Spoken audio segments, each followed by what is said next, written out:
Masih ingat nggak Euro 2016?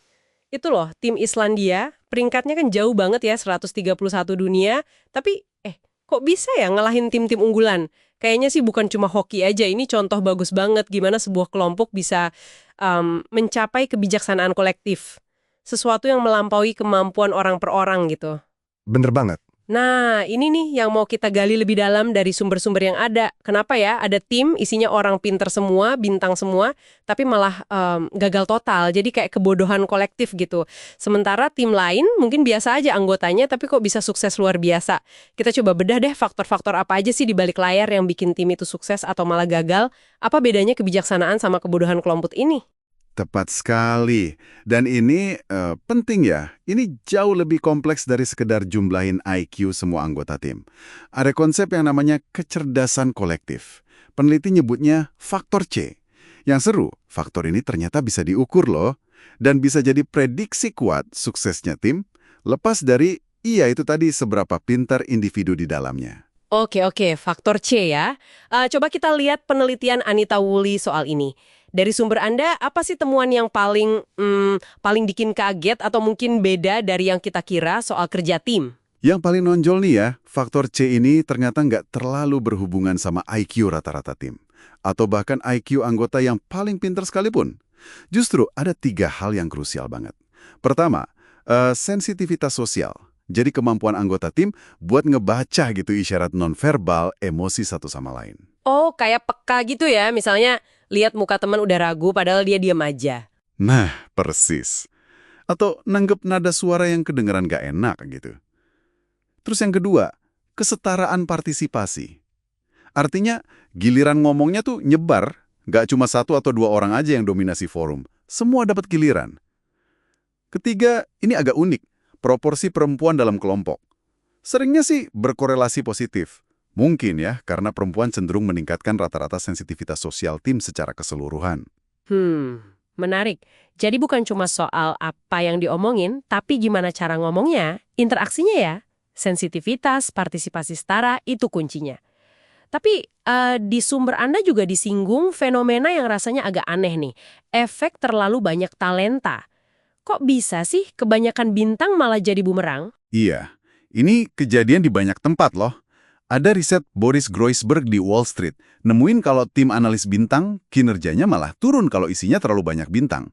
Atau, ingat nggak tim basket Miami Heat yang Big Three itu? Awalnya kan susah banget mereka. Terus studi Adam Galinsky di sepak bola sama basket juga nunjukin hal yang sama. Kalau pemain topnya kebanyakan, performa tim malah bisa turun. Wah, itu kan kebalikan banget ya sama strategi banyak perusahaan yang justru lomba rekrut bintang. Jadi penasaran, emang apa sih yang terjadi di dalam tim kayak gitu? Kok performanya malah anjlok menurut sumber-sumber ini? Nah, penelitian Angus Hildreth sama Cameron Anderson coba ngulik penyebabnya. Yang paling kuat itu ternyata konflik status.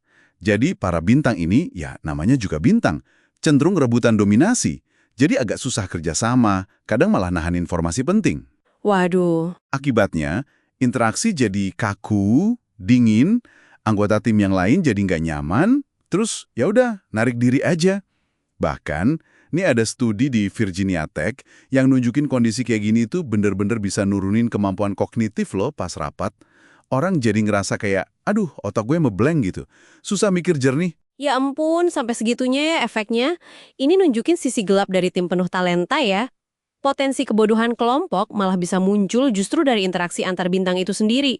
Selain konflik antar individu, katanya hierarki juga bisa jadi pedang bermata dua ya. Contohnya yang tragis itu kasus Everest 1996. Betul sekali. Ekspedisi Rob Hall sama Scott Fisher itu kan dipimpin sama pendaki dan pemandu yang, wah, legendaris banget lah pengalamannya. Tapi, ya itu, berakhir fatal buat banyak klien mereka. Kalau dianalisis lebih dalam, salah satu faktor kuncinya itu hierarki yang terlalu kaku. Pemandu junior kayak Neil Beidelman atau Sherpa ahli kayak Anatoly Bukrev, mereka sebenarnya punya info penting atau rasa khawatir gitu. Tapi mereka ragu buat ngomong ke atas, takut sama pemimpinnya. Karena struktur kekuasaannya jelas banget. Bahkan si Hall sendiri udah negasin urutan komandonya. Jadi informasi kritis nggak nyampe ke atas ya? Iya, mandep mitrain jalan. Dan ini dikonfirmasi lagi sama riset Galinsky soal pendakian Himalaya lain. Tim dari budaya yang hierarkis banget emang lebih sering sih nyampe puncak, tapi tingkat kematian anggotanya juga lebih tinggi. Jadi hierarki itu bisa bantu koordinasi, tapi risikonya yaitu motong jalur komunikasi penting dari bawah ke atas. Masukan krusial yang bisa nyegah bencana jadi nggak kedengeran. Ini jebakan hierarki yang bisa bikin kecerdasan kolektif jadi lumpuh. Wah, ini pelajaran penting banget ya. Keahlian individu sehebat apapun bisa jadi sia-sia kalau struktur sama interaksi di tim malah ngehambat aliran info dan kritik yang membangun. Nah, ngelihat semua potensi jebakan kebodohan kelompok ini, apa dong langkah praktis yang bisa kita ambil dari sumber-sumber ini?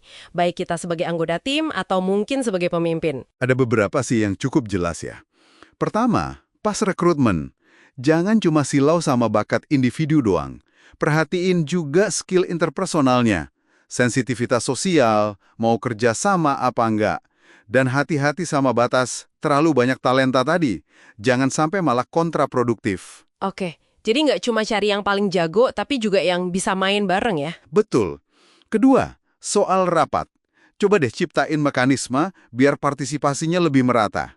Mungkin kasih giliran bicara di awal, atau bikin aturan main jelas buat ambil keputusan. Biar nggak ada yang mendominasi, terus yang lain diam aja. Ketiga, ini buat pemimpin. Penting banget buat nunjukin kerendahan hati intelektual.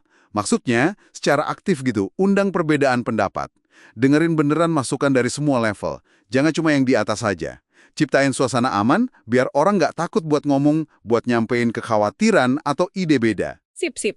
Jadi, emang jelas banget ya, kecerdasan sebuah kelompok itu bukan sekedar jumlah otak brilian di dalamnya, dinamika interaksinya, keterbukaan komunikasinya, gimana kita saling berbagi atau malah gagal berbagi informasi, terus gimana struktur kekuasaan dijalankan, semua itu nentuin banget apakah tim kita bakal jadi kayak Islandia tadi, mencapai kebijaksanaan kolektif, atau malah kejebros ke kebodohan kelompok. Ironisnya, kadang justru karena kebanyakan bintang atau hierarki yang terlalu kaku itu. Nah, sebagai penutup nih ya, mungkin satu pertanyaan buat Anda renungkan bareng-bareng. Mungkinkah tim atau organisasi Anda sekarang ini tanpa sadar lagi mempraktekkan apa yang disebut peneliti sebagai kebodohan fungsional?